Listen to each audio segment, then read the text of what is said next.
Nadie podría imaginar que el martes comenzaría de esa manera para Naomi Ellsworth. Había salido temprano de Baton Rouge, conduciendo sola en una camioneta alquilada, sin escolta, sin uniforme, sin insignias visibles. Era algo que le gustaba hacer cuando necesitaba despejar su mente antes de reuniones importantes, ponerse en camino, escuchar solo el rugido del motor y verificar personalmente los puntos estratégicos que pocos comandantes se molestaban en visitar. Estaba en contacto directo con el Pentágono a través de un teléfono seguro y manejaba una operación delicada que requería atención constante. El plan era simple: parar en una gasolinera, cargar combustible, tomar un café y continuar nuestro camino. Pero en la pequeña ciudad de Mosbot, donde casi nadie parecía saber distinguir a un civil común de un oficial condecorado, la simplicidad adquirió contornos peligrosos. La empleada de la gasolinera, una mujer de unos 40 y tantos años, observó a Naomi con sospecha desde el momento en que bajó del coche. La mirada de reojo, seguida de los susurros al cajero, no pasaron desapercibidas. Naomi se dio cuenta, pero lo ignoró. No era la primera vez que se enfrentaba a miradas así mientras viajaba por el campo. Lo que no esperaba era ver por el retrovisor el coche de la policía local acercándose unos minutos después, mientras ella todavía hablaba por teléfono, de pie junto al vehículo. Estaba reproduciendo una secuencia de comandos cifrados cuando la voz de uno de los policías la interrumpió, fuerte y agresiva, exigiéndole que bajara el dispositivo. «Estamos haciendo una revisión de rutina», dijeron, sin dar tiempo a explicaciones. Allí, Noemí comprendió que ese día no sería como los demás. Noemí intentó mantener la calma. Todavía con el teléfono en la mano, explicó directamente quién era, cuál era su función y por qué esa llamada no podía ser interrumpida.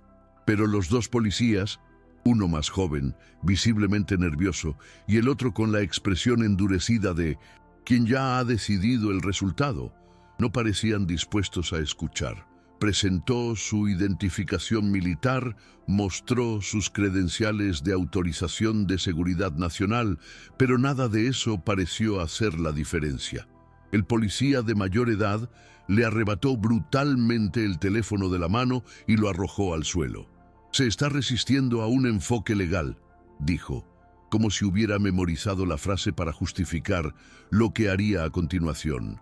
Naomi fue esposada allí mismo, en público, frente a dos niños que salían de una tienda de comestibles y un grupo de hombres que simplemente observaban en silencio, como si nada inusual le estuviera sucediendo. El frío metal de las esposas apretándole la muñeca era incómodo, pero lo que realmente dolía era saber que, aun con todo lo que representaba, todavía era vista por muchos como una simple mujer negra desconocida, sospechosa de estar en el lugar equivocado, con la postura equivocada, vistiendo la ropa equivocada. Sintió que la ira subía como corriente eléctrica dentro de su pecho, pero tragó saliva con dificultad. Ella sabía muy bien el coste de cualquier reacción interpretada como una afrenta. Durante años la habían entrenado para mantener el control en situaciones infinitamente más tensas que esta. Pero había algo profundamente violento en ese silencio colectivo, en el modo en que todos allí parecían aceptarlo como rutina.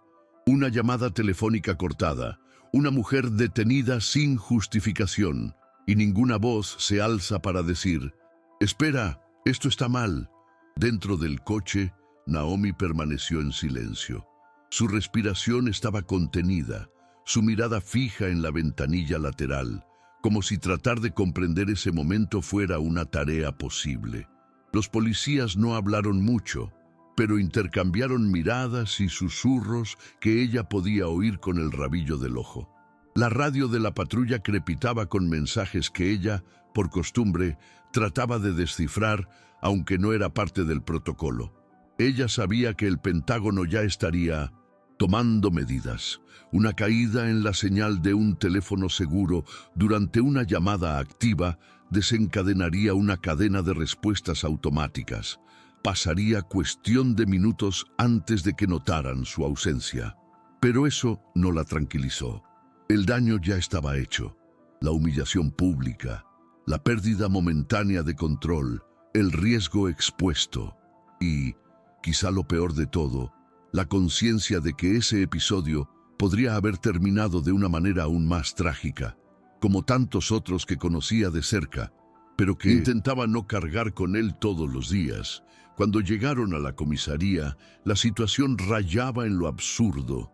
Uno de los oficiales le pidió que se quitara los cordones de las botas y el cinturón, como si fuera una delincuente común. Noemí ya no habló. No porque no tuviera nada que decir, sino porque entendió que nada de lo que dijera en ese momento cambiaría el trato que estaba recibiendo. Era como si estuviera en otro país, en otra realidad. Un sargento la reconoció en el momento en que su nombre completo apareció en el sistema, pero dudó antes de actuar.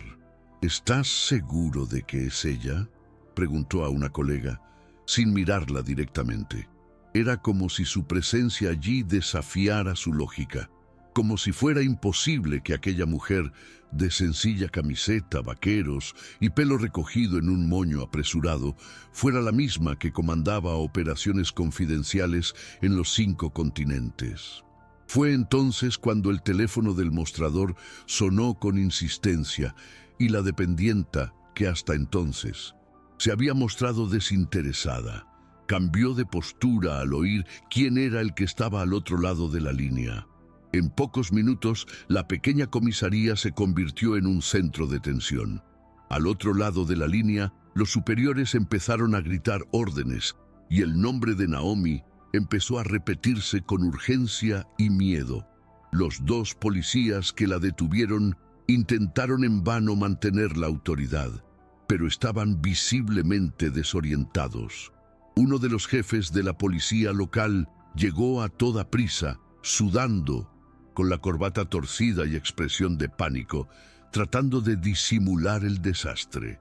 Fue un malentendido, dijo, con una sonrisa forzada y una disculpa que sonaba más a miedo a perder el trabajo que a arrepentimiento genuino. Naomi mantuvo la mirada firme, pero todo su cuerpo palpitaba de indignación. Esto no podía terminar con una disculpa vacía. Poco tiempo después, la puerta de la comisaría se abrió con la fuerza de una ráfaga de viento. Entró un grupo de la Fuerza Aérea, liderado por un teniente que Naomi conocía bien. El protocolo se siguió al pie de la letra, pero el ambiente era de alerta. No por ella, sino por el impacto que ese acontecimiento estaba a punto de tener. La sacaron discretamente de la celda improvisada y la llevaron a un vehículo blindado sin decir otra palabra. Afuera ya había una pequeña multitud. Alguien había publicado un vídeo. Alguien había grabado los gritos apagados de los agentes de policía intentando controlar a una mujer a la que previamente habían creído que podían silenciar. Las imágenes circularon y Noemí, incluso mientras estaba sentada en silencio en el asiento trasero del vehículo militar, sabía que nada volvería a ser lo mismo. Dentro del vehículo, el silencio era absoluto, pero no había calma.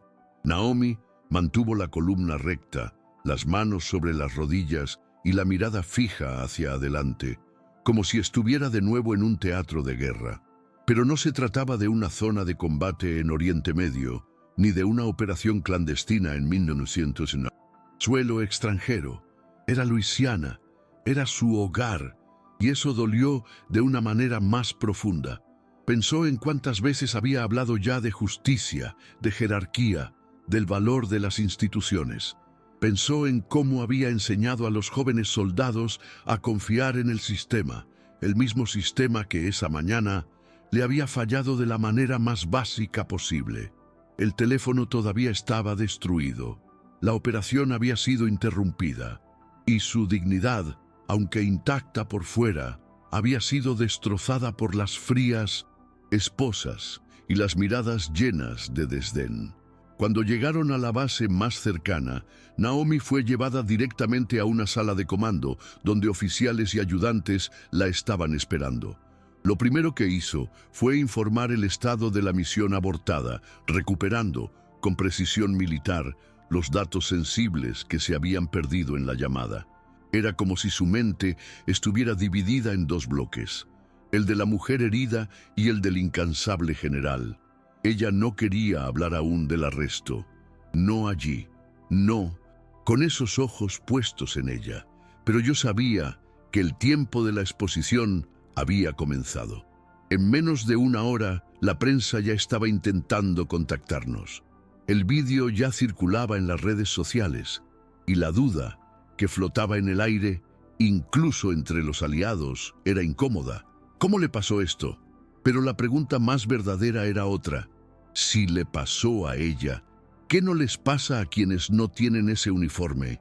Solo horas después, en una habitación privada dentro de la base, Naomi permitió que el cansancio la alcanzara. Se sentó en el borde de la cama, se quitó lentamente las botas y se soltó el cabello, como hacía después de largos días en una misión. Pero ese día no había sido una guerra, no había sido el peligro calculado de las estrategias militares.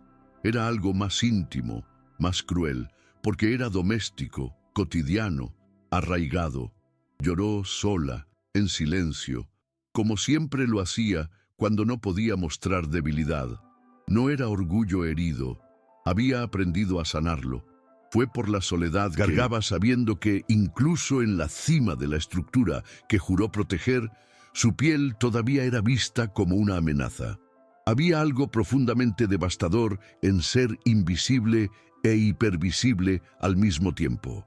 Más tarde, cuando le dijeron que el Departamento de Justicia y el Pentágono ya estaban coordinando una respuesta oficial, Naomi respiró hondo.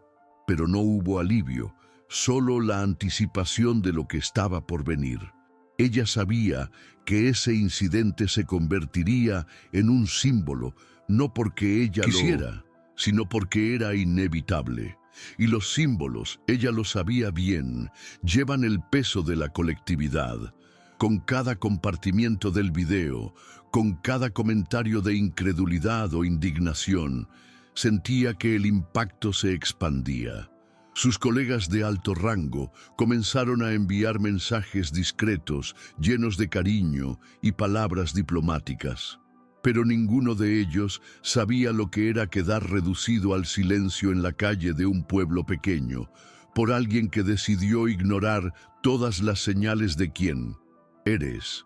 Ella no quería venganza, yo quería un cambio. A la mañana siguiente, Noemí se despertó antes del amanecer, como siempre. No por costumbre, sino porque simplemente no podía dormir.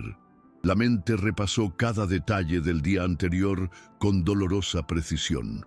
El ruido de la radio del patrullaje, el clic seco de las esposas, el rostro indiferente del policía más joven que parecía incómodo, pero no lo suficiente como para llevarle la contraria a su compañero. Recordó la mirada en los ojos del empleado, de la gasolinera, aquella que ya había aprendido a leer claramente, miedo disfrazado de vigilancia, alimentado por la ignorancia. No era la primera vez que me sentía así, pero era la primera vez que perdía el control delante de civiles, y eso le dejó una marca. Sabía que ya no podía tratar esto como un episodio aislado. Era parte de algo más grande, de una estructura que ella siempre había intentado reformar desde dentro, pero que ese día la había echado brutalmente. Mientras tomaba su primer café del día, sentada sola en la cafetería de la base, se acercó un joven sargento con ojos llorosos y postura firme. Ella pidió permiso para hablar y dijo, en voz baja, que lo que Noemí había enfrentado había dado fuerza a muchos allí que permanecieron en silencio ante situaciones menores, pero igualmente injustas. Naomi simplemente asintió. Ella no necesitaba el reconocimiento, pero escuchar eso la conmovió de una manera diferente. Por primera vez desde que todo había sucedido, sintió que tal vez había tenido algún sentido haber pasado por eso. Si su dolor se convirtiera en una herramienta, si su voz se convirtiera en un espacio para otros, entonces ya no sería solo una víctima, sería un puente. Y en ese momento decidió que no dejaría que la narrativa fuera manejada por aquellos que la subestimaban. Cuando Naomi apareció en público 2 días después, en una reunión informativa del Departamento de Defensa organizada apresuradamente, vestía el uniforme completo. No fue vanidad, fue posicionamiento. Su postura era impecable, su mirada directa. No hubo ensayos, solo la verdad. Lo que me pasó no fue un error cualquiera, fue el reflejo de un patrón. Y los patrones solo cambian cuando se exponen. La frase resonó en los titulares, pero fue el silencio en la sala mientras ella hablaba lo que más lo dijo. A su lado estaban altos funcionarios, representantes políticos y abogados. Pero en ese momento, ella era la que mandaba, no como general, sino como una mujer negra y estadounidense, expuesta y decidida a no dejar que todo esto se convierta en una nota al pie más. Para la semana siguiente, el vídeo del arresto ya había acumulado millones de visitas. La policía había sido destituida y el alcalde del pequeño Mosbot estaba haciendo malabarismos públicos para lidiar con las repercusiones. Pero Noemí sabía que aquello era solo el principio. Las redes estaban divididas. Algunos la elogiaron como símbolo de resistencia, otros se preguntaron si no debería haberse identificado mejor. Eso era lo que más la repugnaba, cómo la culpa recaía tan fácilmente en la víctima. Ella había mostrado su identificación, había hablado claramente. Me mantuve en calma. Pero nada de eso fue suficiente cuando el filtro de sospecha ya estaba activado por el color de piel. Naomi no respondió a las burlas en línea. No había necesidad. Se estaba preparando para algo más grande, una audiencia pública que exigiría más de ella que cualquier misión en el extranjero que hubiera enfrentado antes. La audiencia tuvo lugar en Washington, en una de las salas más custodiadas y simbólicas del país. Noemí entró acompañada de su equipo legal, pero insistió en hablar sola. Cada palabra que decía era mesurada pero no contenida. Describió el día del arresto con una frialdad quirúrgica, sin dramatismo, sin adornos, solo los hechos y sentimientos reales. Habló de la humillación, del abandono, de la violencia simbólica que sufrió, pero también habló de esperanza. ¿Cómo? Incluso en todo eso, se dio cuenta de que no estaba sola, que su lucha encontró eco en muchas otras voces. El impacto fue inmediato. Los parlamentarios estaban visiblemente avergonzados, los periodistas estaban en silencio y había un público de militares que, por primera vez en mucho tiempo, no la miraban como una excepción, sino como un espejo. En los días siguientes, la historia de Noemí empezó a ser discutida en programas de televisión, universidades, foros y círculos de conversación. Recibió invitaciones para hablar, entrevistar y dar eventos sobre derechos civiles, pero ella eligió sus pasos con cuidado. No quería ser mascota de ninguna causa ni tampoco un símbolo decorativo. Yo quería acción. Propuso, junto al Congreso, la creación de un protocolo nacional obligatorio para la identificación de autoridades en situaciones de terreno con capacitación específica para los agentes policiales de todo el país. Fue técnico, directo y difícil de rechazar. Y fue así, con pragmatismo y determinación, que Naomi comenzó a transformar el trauma en política pública. Cada paso que se daba era un recordatorio de que la línea entre el respeto y el abuso era más delgada de lo que se creía anteriormente y necesitaba nuevas salvaguardas. A pesar de la exposición constante, Naomi intentó mantener su rutina militar lo más estable posible. Continuó supervisando operaciones, capacitando oficiales y participando en reuniones estratégicas. Pero inevitablemente algo había cambiado. Donde antes solo había reverencia institucional, ahora había también una curiosidad silenciosa, una incomodidad palpable. Algunos colegas parecían evitar mirarla a los ojos por miedo a decir algo equivocado. Otros se acercaron a ella con una especie de culpa no reconocida, como si se disculparan sin palabras. Ella entendió. Esa situación no era cómoda para nadie, y menos para ella, pero él no estaba allí para consolar. Estaba allí para hacer que el sistema se mirara a sí mismo, y si eso causaba incomodidad, entonces era una señal de que finalmente algo se estaba moviendo. Un mes después del incidente, Naomi decidió regresar a Mosbot sin previo aviso, acompañada únicamente por un equipo de derechos civiles y observadores federales. Quería ver con mis propios ojos qué había cambiado o qué seguía igual. La ciudad parecía la misma, pero la gente evitaba el contacto. El empleado de la gasolinera que hizo la denuncia ni siquiera se presentó en la gasolinera ese día. El sheriff local, en 1900, sustitución del destituido, intentó mostrarse receptivo, pero su inseguridad era evidente. Noemí no estaba allí para vengarse. Visitó el sitio de la prisión, se quedó allí unos minutos mirando el piso de grava y los restos del teléfono todavía manchados con polvo de la caída. Él no lloró, no se dejó llevar por la ira. Él simplemente observó, como quien reconoce el campo de una batalla ganada, pero no olvidada.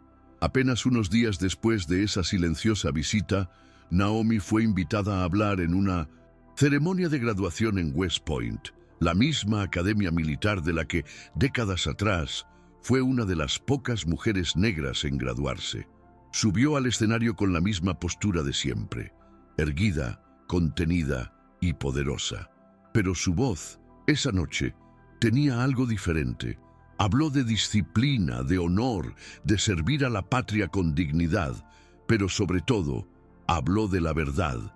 Contó, sin adornos, lo que vivió en Mosbot y dijo a los cadetes que el uniforme no es un escudo contra los prejuicios. Es una promesa de afrontarlos con valentía. Hubo lágrimas entre el público y un silencio respetuoso que duró más de lo esperado. Al final recibió una ovación de pie. No porque sea una heroína, sino porque es humana y porque eligió no permanecer en silencio. Esa noche, de vuelta en su alojamiento, Noemí miró su reflejo en el espejo con más calma. Las ojeras bajo sus ojos estaban marcadas, su rostro más serio de lo normal. Pero por primera vez en semanas sentí una especie de paz. Sabía que nada de eso borraría lo que había experimentado. Sabía que el racismo institucional no se desmantelaría con una sola exposición pública, pero también sabía que la delgada línea que la separaba de la invisibilidad había sido cruzada y que no había vuelta atrás. Naomi Ellsworth, una general de 4 estrellas, ahora era más que una oficial de alto rango. También fue un recordatorio viviente de que ni siquiera los más poderosos son inmunes a la injusticia y que solo hay seguridad real cuando está garantizada para todos. A partir de ese día, no solo habló por sí misma, sino que habló por todos aquellos que nunca fueron escuchados.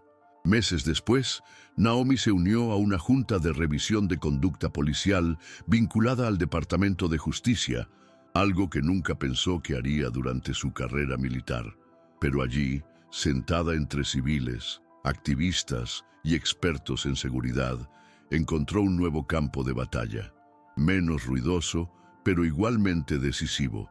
Sus aportaciones fueron siempre objetivas, basadas en datos, pero no perdieron el peso de alguien que ya había estado del otro lado del olvido.